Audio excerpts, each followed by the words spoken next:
Hello दोस्तों, good morning. This is Adarsh Maurya and welcome back once again on my YouTube channel.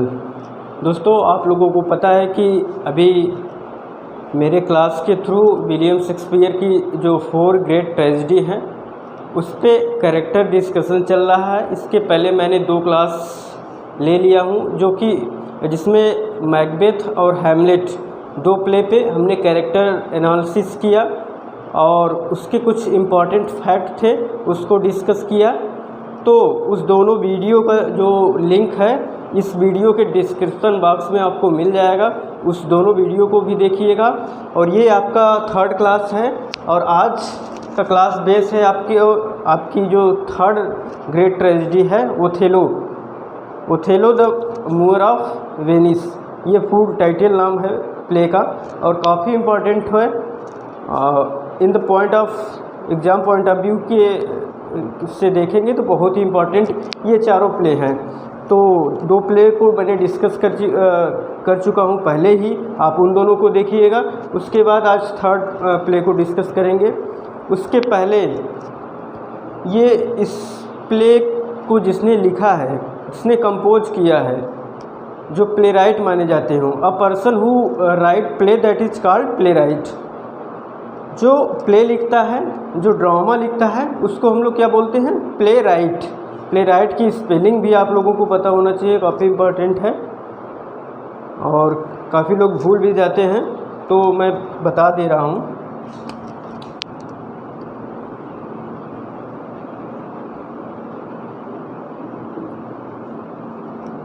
ठीक, ये play right की spelling है PLAY, ये वाई है, ठीक, PLAYWRIGHT, play right. Play right कौन होता है? तो जो प्ले लिखता है, जैसे कि विलियम शेक्सपियर हो गए आपके और क्रिस्टोफर मार्लो, ये रिनेसा के 2 ग्रेट प्ले राइट रहे हैं, ठीक। और सबसे इम्पॉर्टेंट चीज़ विलियम शेक्सपियर के वर्क के बारे में बात कर लेते हैं जो बहुत ही इम्पॉर्टेंट है। जैसा कि आप लोगों को पता होगा कि विलियम शेक्सपियर ने अपने पूरे लाइफ में लगभग उनका, आप लोग जान ही रहे हैं कि जन्म 23 अप्रैल 1564 और 1616 तक इनका जो है 23 अप्रैल 1616 तक इनका टाइमिंग चला था। तो इस पीरियड के दौरान इन्होंने बहुत सारे वर्क को लिखा, जिसमें से उनके 37 प्ले जो हैं एज आ ऑफिशियल माने जाते हैं और जिसको उनके ही 2 बहुत ही अच्छे दोस्त माने जाते हैं उनके, विलियम शेक्सपियर के। यूँ कहें कि उनके कलीग एक्टर थे जो कि लॉर्ड चैम्बरलेन जो सिनेमा था द ग्लोब में ये दोनों लोग मतलब ये फ्रेंड थे और साथ में एक्टिंग किया करते थे। ये प्ले लिखते थे और इनके प्ले में जो हेनरी कंडेल और एक हेमिंग, 2 ऐसे इनके कलीग थे जिन्होंने इनके 37 प्ले को एक साथ पब्लिश करवाया। कब?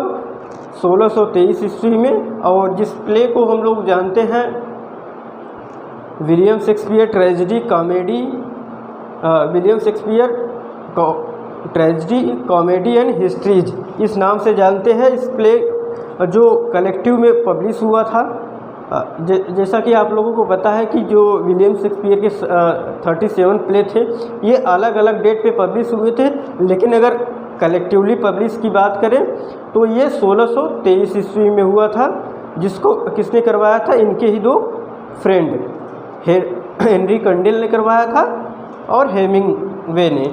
ये दोनों क्या थे? इनके कलीग थे। ये दोनों ने मिलके इसको करवाया था 1623 ईस्वी में, ये पता होना चाहिए। तो जानते हैं उस टाइटल क्या दिया था? William Shakespeare tragedy history and comedies. इन्होंने मतलब ट्रेजेडी भी लिखा था, कॉमेडी भी लिखा था, हिस्ट्री भी लिखा था। हिस्ट्री में आप लोगों को पता होगा कि जैसे कि हेनरी 4th हो गया, हेनरी 5th, हेनरी 6 को 3 पार्ट में लिखा था, हेनरी 7th नहीं लिखा था, हेनरी 8 लिखा था और हेनरी 4 को भी 2 पार्ट में लिखा था। तो ये बेसिक चीज़ें हैं, आपको पता हो गया कि विलियम शेक्सपियर कितने प्ले लिखे थे, 37 जो ऑफिशियल हैं। कुछ लोग मानते हैं कि वो 39 प्ले लिखे थे। और एक मेन बात बता दूं, जो ये इसका 1623 में इस प्ले का कलेक्टिव पब्लिकेशन हुआ था, तो उसमें एक प्ले को इंक्लूड नहीं किया गया था, दैट इज़ पेरिकल्स। किसको इंक्लूड नहीं किया गया था? तो पेरिकल्स को। ये क्वेश्चन बनता है, बहुत इम्पॉर्टेंट है। ये पेरिकल्स को इंक्लूड नहीं किया था कलेक्टिव में, सिर्फ ओनली 36 जो है प्ले को पब्लिश कराया गया था 1623 में। ये काफ़ी इम्पॉर्टेंट था, मैंने इसको डिस्कस किया। मैं पहले बेसिक चीज़ें बता दूंगा, बाद में ये प्ले के बारे में डिस्कस तो करना ही है, लेकिन आपको कम से कम उनके वर्क के बारे में पता होना चाहिए।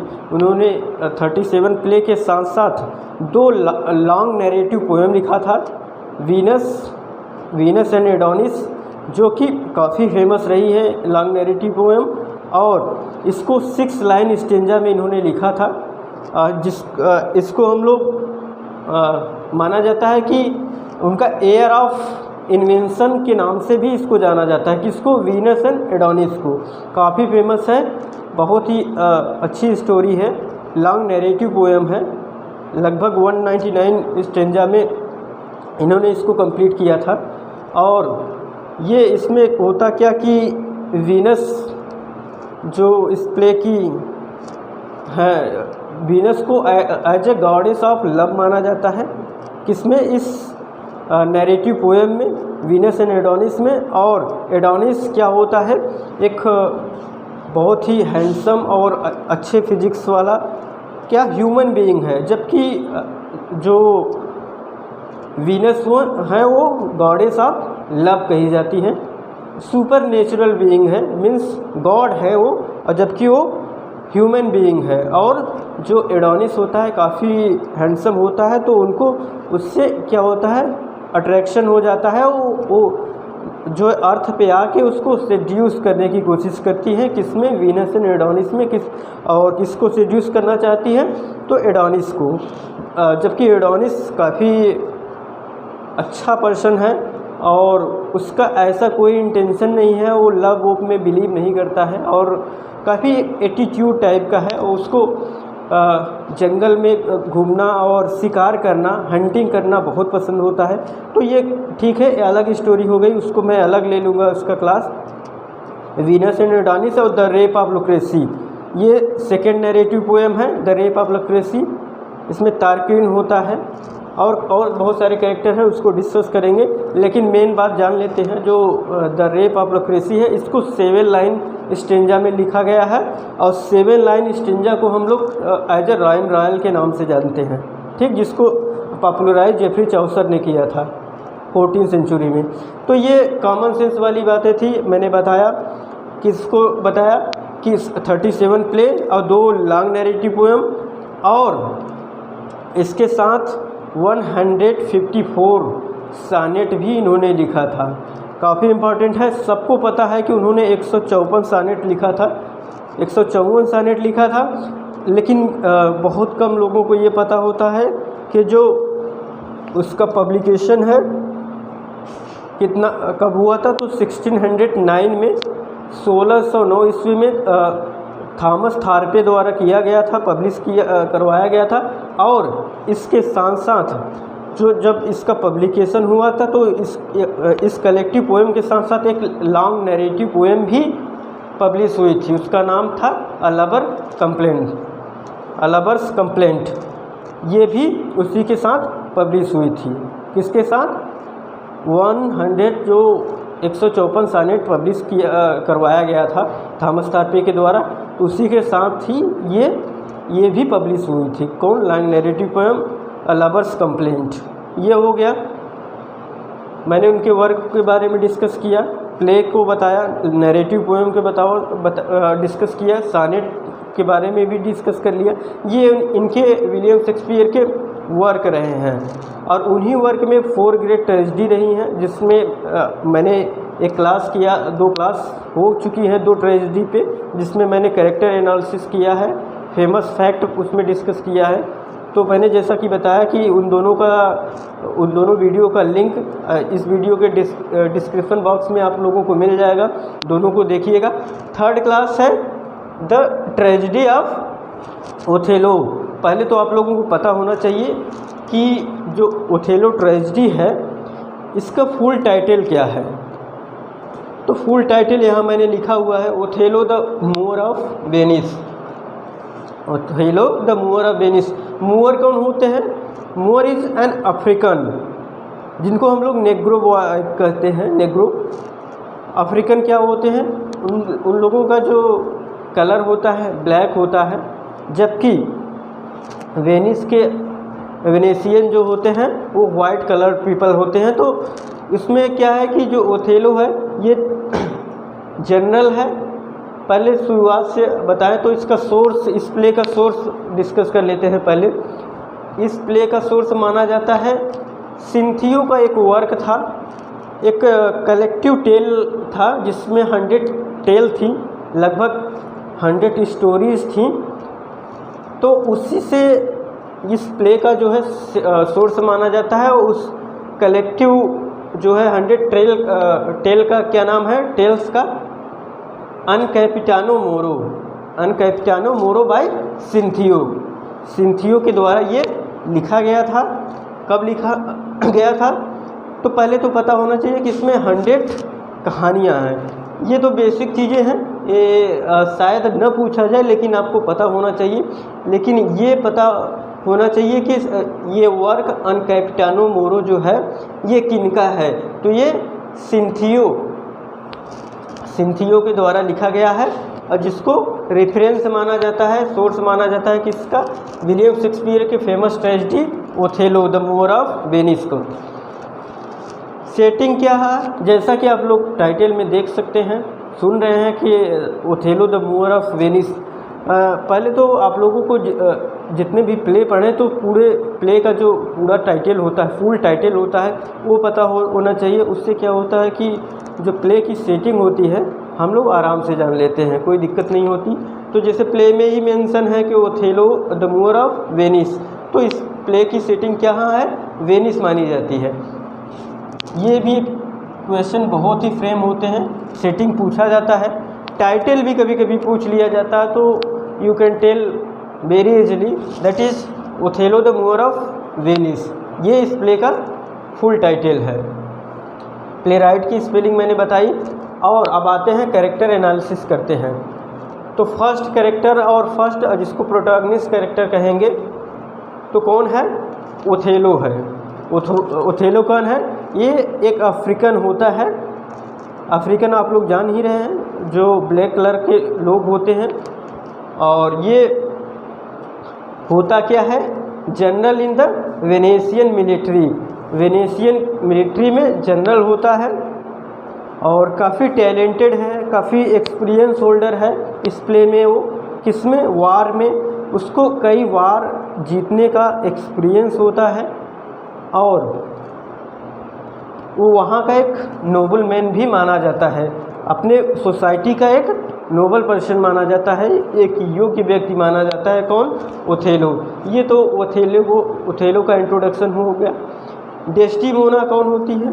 डेस्टिमोना ये ओथेलो की वाइफ होती हैं इस प्ले में, और ब्रेवेंसियो इनके फादर होते हैं इस प्ले में।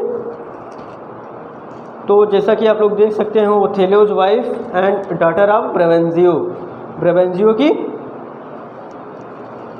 पुत्री होती हैं, डॉटर होती हैं, और ओथेलो की वाइफ होती हैं।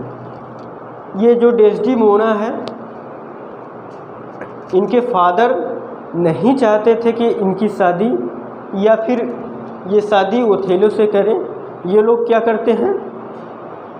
भाग के शादी करते हैं दोनों लोग, ओथेलो और ये। इनके फादर का कोई मतलब वो नहीं होता, विश नहीं होता कि इनकी शादी इन्हीं से हो। ये किसी और से शादी कराना चाहते थे। किसका? डेस्टिमोना का। जबकि डेस्टिमोना किसको लाइक करती थी? ओथेलो को लाइक करती है। वो ओथेलो कैसे इम्प्रेस किया था डेस्टिमोना को? इस तरीके के क्वेश्चन बनते हैं। तो ओथेलो जो है अपने हीरोइक डिड्स क्या होती है? तो वो जो वार में जो कई वार को विन किया था, जीता था कौन? ओथेलो। तो अपने वो स्टोरी को सुना करके डेस्टिमोना को इम्प्रेस किया था। और क्योंकि ये ब्लैक कलर का था, काले कलर का था, और अफ्रीकन आप लोगों को पता ही होगा, ओबियसली वो लोग ब्लैक कलर होते ही हैं। तो ऐसा नहीं है कि ये डेस्टिमोना इसके लुक को या फिर पर्सनालिटी को देख के इम्प्रेस हुई, इसके हीरोइक डिड्स, इसकी वीरतापूर्ण कहानियों को सुन करके और इसका जो एक्सपीरियंस है मिलिट्री को जीतने का, ये सारी स्टोरी सुना करके डेस्टिमोना को इम्प्रेस करता है। दोनों के बीच अफेयर होता है और बाद में ये लोग भाग के शादी कर लेते हैं। ये तो दोनों मेन कैरेक्टर हैं, इसलिए थोड़ा मैंने लॉन्ग वे में बताने की कोशिश की है। उसके बाद मेन कैरेक्टर इयागो है। इयागो इस प्ले का जो है एंटागनिस्ट कैरेक्टर है। एंटागनिस्ट के साथ साथ इयागो विलियम शेक्सपियर के सबसे सीनियरेस्ट एंटागनिस्ट में माना जाता है। कौन? इयागो को। इयागो को बहुत से क्रिटिक मानते हैं कि one of the most villain of Shakespeare play के सबसे जो है इम्पोर्टेंट कैरेक्टर जो होता है villain, as a villain Iago होता है। ठीक दोस्तों,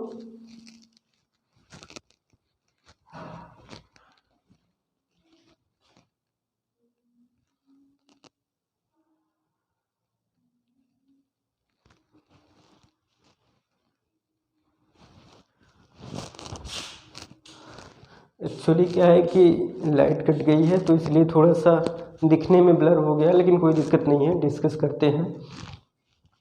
इयागो कौन होता है? Iago is a trusted of Othello. Othello का एक ट्रस्टेड दोस्त होता है। कौन? इयागो। लेकिन इस प्ले का ये विलन है। शुरुआती में क्या है कि ओथेलो इस पे बहुत ट्रस्ट करता है, जिसका एडवांटेज कौन लेता है? इयागो लेता है। इयागो क्या करता है कि ओथेलो और डेस्टिमोना, ये जो हस्बैंड वाइफ है, इन दोनों के बीच फ्रिक्शन, अलगाव की सिचुएशन को डेवलप करता है। और करता क्यों है कि जो ये ओथेलो है, अब देखो आप लोगों को पता होगा कि जो ट्रेजेडी होती है उसमें जो मेन प्रोटैगनिस्ट कैरेक्टर होता है उसके अंदर एक ट्रेजिक फ्लॉ होता है, जिसको हम लोग हेमरसिया कहते हैं। Tragic flaw and hamartia both are equal things, दोनों एक ही बात हैं। और ये होता क्या है हेमरसिया और ट्रेजिक फ्लॉ? तो ये एक ऐसा स्टेप होता है जिसके वजह से इस प्ले में उसका डाउनफॉल होता है, कैटास्ट्रॉफी होती है। और लास्ट में जैसा कि आप लोगों को पता है कि जो ट्रेजेडी होती है इसमें हीरो की डेथ होती है और प्ले की सैड एंडिंग होती है। तो ये तो हो गया डेस्टिमोना का और इयागो का, मैंने डिस्कस कर लिया। उसके बाद एक कैरेक्टर और है कैसियो। कैसियो कौन होता है? तो ओथेलो का जो है बहुत ही लॉयल और मोस्ट वेलवेट कैप्टन माना जाता है। कैसियो को ही क्या करता है ओथेलो? प्रमोट करता है in place of Iago. Iago चाहता है कि उसको लेफ्टिनेंट बनाया जाए, लेकिन ये रिकमेंड किसको करता है? कैसियो को करता है ओथेलो, क्योंकि वो बहुत ओथेलो का लॉयल है और बहुत क्लोज है, बहुत ही अच्छा दोस्त है। ये कैरेक्टर हो गए लगभग, मैंने 1 2 3 4 कैरेक्टर, ये जो मेजर कैरेक्टर है इसको डिस्कस किया। उसके बाद कुछ माइनर कैरेक्टर हैं, उसको जान लेते हैं। इमिलिया है जो कि इयागोज वाइफ है। किसकी? इयागो की वाइफ है। And maid women of Othello's wife Desdemona, यानी डेस्टिमोना की जो है मेड सर्वेंट है। कौन? इयागो की जो वाइफ होती है डेस्टिमोना की मेड सर्वेंट होती है। मेड सर्वेंट कौन होती है? जो वेटिंग वीमेन होती हैं, जो उनके साथ रहती हैं, जो क्वीन होती है या फिर जो एक्ट्रेस होती है उनके साथ जो उनको केयर करने वाली, उनको फेस उसको जो है फेशियल करने वाली, इस तरीके से जो भी है वो कौन है? एमिलिया। थैंक गॉड लाइट तो आ गई। एमिलिया को मैंने बताया यागोज वाइफ एंड डेस्टिमोनाज मेड। मेड का सेंस ये है कि उनके साथ रहती हैं। आप लोग देखे होंगे या फिर जानते होंगे जो क्वीन होती है उनके साथ कई लोग होते हैं, तो इसमें ये क्वीन तो नहीं है लेकिन एक्ट्रेस है और किसकी? ओथेलो की वाइफ है। तो इसकी जो वाइफ होती है यागो की एमिलिया, इन दोनों के बीच भी कोई ख़ास अच्छा रिलेशन नहीं होता है। यागो और एमिलिया दोनों हस्बैंड वाइफ हैं। Iago and Emilia both are couples, both are married couples. तो एमिलिया और यागो के बीच भी बहुत सारे मतभेद रहते हैं, डिस्प्यूट रहते हैं और एमिलिया को पता है कि यागो बहुत ही जेलस टाइप का पर्सन है, बहुत ही जेलसी। एक चीज़ तो मैंने बताना भूल ही गया, बहुत इम्पॉर्टेंट थिंग है। जो ओथेलो है, ओथेलो का जो हैमर्सिया मैंने बताया कि ट्रेजिक फ्लॉ है, क्या होता है उसके अंदर? जेलसी है। कोई भी चीज़ को लेके बहुत ही जेलस हो जाता है, ईर्ष्यालु टाइप का है। और कान का जो है क्रेडुलस है, कान का कच्चा है, मतलब कि किसी की बातों में आ जाता है, ट्रस्ट कर लेता है, जो कि इसकी एक ट्रेजिक फ्लॉ है। इस प्ले की ट्रेजिक फ्लॉ माना जाता है। क्या? जेलसी। और जेलसी किसके अंदर पाया जाता है? तो ओथेलो। ठीक दोस्तों, आपको पता हो गया ओथेलो के बारे में। कान क्रेडुलस का मतलब कान का कच्चा होना, जो कि किसी के बातों पे बिना फैक्ट को चेक किए ट्रस्ट कर लेता है, दैट इज़ कॉल्ड क्रेडुलस। आप लोगों को पता होगा, इसकी बहुत सारी मीनिंग भी पूछ ली जाती है। तो क्रेडुलस कौन है? ओथेलो है। Apart from credulous he is also jealous, और jealousy is the main theme of this tragedy. ठीक, एमिलिया को मैंने डिस्कस किया। बियानिका है जो कि कैसियो की क्या होती है? कैसियोज लवर होती है।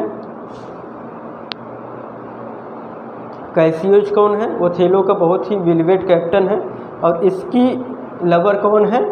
बियानिका। ये सब मेन कैरेक्टर है। कम से कम बेसिक चीज़ें तो आपको पता होना चाहिए। और आज जितना मैं डिस्कस कर रहा हूँ, अगर आप इन चीज़ों को, इतने फैक्ट को अगर अपने ब्रेन में, मेमोरी में और कॉन्शियस माइंड, सबकॉन्शियस माइंड में भी सेव कर लेते हैं, तो ये आपके एग्ज़ाम में बहुत हेल्प करेगा। क्योंकि अगर एक स्टोरी टाइप में, मैंने स्टोरी टाइप में इस प्ले को, इस ट्रेजेडी को नैरेट करने की कोशिश की है, जिससे कि आपको सारी स्टोरी समराइज्ड हो जाए, याद हो जाए। तो ये तो मैंने बताया कि जो ये कैसियो है, इसकी वेलवेट कौन है? बियाना है, बियानका है। ये हो गया कैसियोज लवर। उसके बाद ब्रेवेंजियो को जान ही रहे हैं, ये क्या होता है? ये सीनेटर है। सीनेटर कौन होते हैं? जो सीनेट के मेंबर होते हैं, दे आर कॉल्ड सीनेटर। जो कि ओथेलो भी एक सीनेटर होता है। Apart from general in Venetian army, Venetian military, Othello is also a senator. ठीक, ब्रेवेंजियो क्या है? यानी जो एक्ट्रेस है, जो हीरोइन है डेस्डिमोना, उसका फादर होता है कौन? ब्रेवेंजियो। इसको ब्रेवेंजियो भी कहते हैं। जैसे ये टी है तो वहाँ जेड भी स्पेल्ट करते हैं, तो ब्रेवेंजियो आ जाए तो कंफ्यूज नहीं होना है, दोनों ही तरीके से इस कैरेक्टर को स्पेल्ट किया जाता है। He is a Venetian senator and Desdemona's father, that is Brabantio. And next one is Roderigo. Roderigo भी एक फेमस कैरेक्टर है, जो क्या होता है? डिसोल्यूट वेनेशियन। ये रोड्रिगो जो है वो चाहता है किससे? डेस्टिमोना से शादी करना चाहता है। आई मीन कि इसके लव में है, इसके प्यार में है। और एक आप लोग को पता होगा कि जो लव होता है, अगर बोथ साइडेड है तब उसको लव कहते हैं, नहीं तो उसको वन साइडेड लव कहते हैं, जो कि ये रोड्रिगो जो है करता है किससे, डेस्टिमोना से, जबकि Desdemona is not interested to Roderigo, she is interested to Othello because of he is a very brave person and also a general of Venetian military, that is the reason you can understand all these things very easy way। तो Rodrigo को मैंने discuss किया।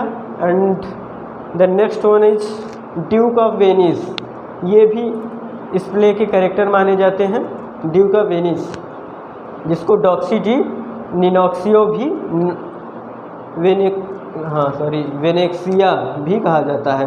ठीक, Duke of Venice हो गया।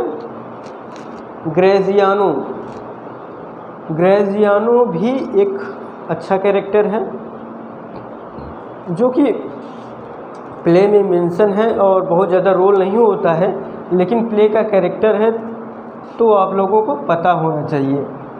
ग्रेजियानो, he is a brother of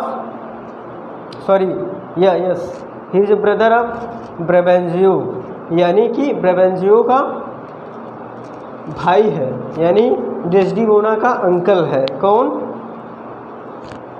ग्रेजियानो।